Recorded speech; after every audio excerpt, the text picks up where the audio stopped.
Hi guys, welcome to this next installment in the D2MS tutorial series.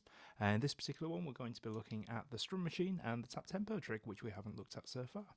So the Strum Machine is a great way to basically break out from this concept of one input always equaling one note increment across our track lanes.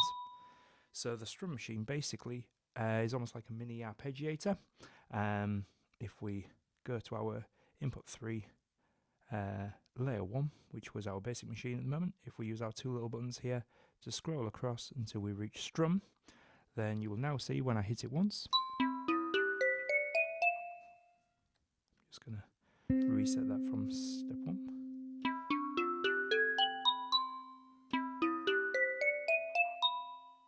Each time I hit it,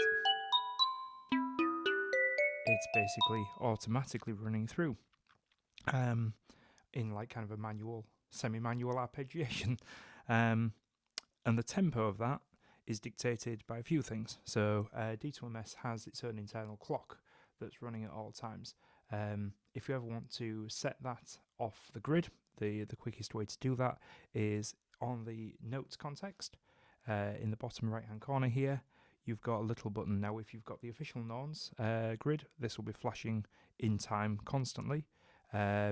If like me you've got the Neotralis, it doesn't quite flash on a one-to-one basis like it should, some sort of bug there, but it still works. So basically if I tap that 4 times, it'll start tracking the durations between those taps and work out the tempo. So now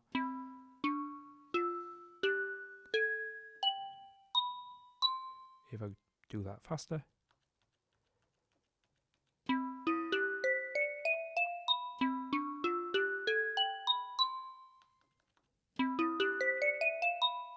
like that.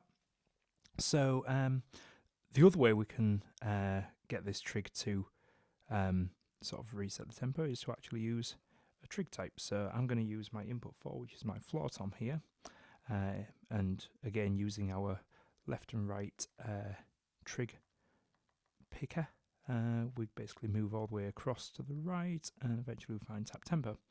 And basically what that does is lets us pick any surface that we have to a hand on our drums to act as that tap tempo. So if I now go 1, 2, 3, 4,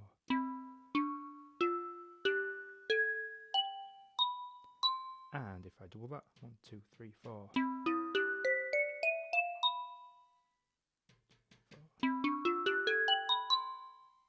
So that's great. Now we admit that there will be times when you won't necessarily want to have that resetting all the time, because in a performance with a lot of drums that could become very confusing if you're constantly resetting that tempo. So the other way we have it is we do actually have a global hold option in the meta for the tap tempo trig, and when that's on, basically that lets us sort of hold a lock until we hold the tap tempo button on the right, and then we can. But now if it's not updating. So the only time it'll ever update is when I'm holding that 1, 2, 3, 4. Oh, so that's nice, quick and easy trig type. So anyway, back to our strum. So the strum itself has a new meta shape here. Basically, you've got to think of this very similar to your interval offsets on your basic machines that we're moving notes around. So the bottom lane actually is the interval offset, and that's working just the same with single increments on the internal 2 and octaves on the external 2. So we'll follow that concept through. So the next one up from the bottom is length. So how many steps are going to be played per hit. So at the moment I've got that set to 8. I could increment that to a sort of unusual number like a 7 or a 5 or whatever using the internals, or I can double those to 16s, 32s and all the way down to 1s, just using the internal and external buttons there. So if I set that to 32, you'll see that that now runs all the way across the 16 twice.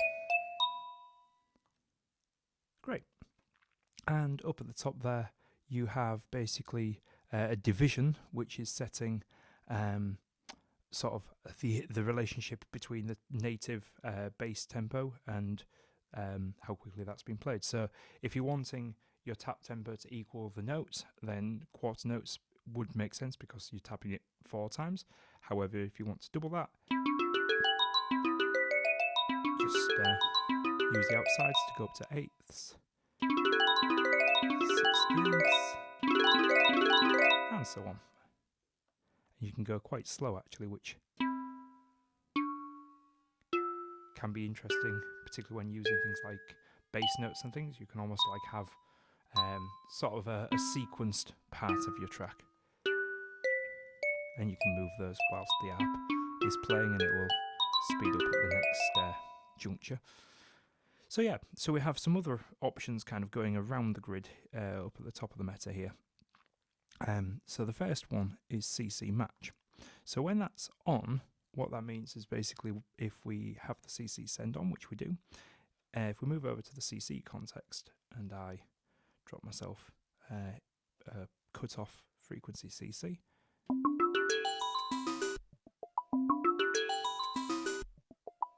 every step that gets advanced by our strum will also strum along the CC lane, and obviously they can be completely different lengths to each other, so you could be just strumming through those 4 in the CC lane, whereas you might be strumming for the whole thing within the... There we go. So that's one way of getting sort of dynamics into it. If that isn't what you want, you can turn that off, and what you'll find now is it's only the actual input from you hitting your input that will advance the CC lane by 1, and the strum will strum underneath that using those CC value for the whole strum. So that's a different set of dynamics. Both are useful for slightly different contexts, both are quite interesting. So there's also a few sort of playback options. Basically, I'm just going to turn our CC off actually, just to kind of keep things simple. If I don't have any more lights on, hitting the input will restart the strum anytime I hit it, which is quite useful because I can kind of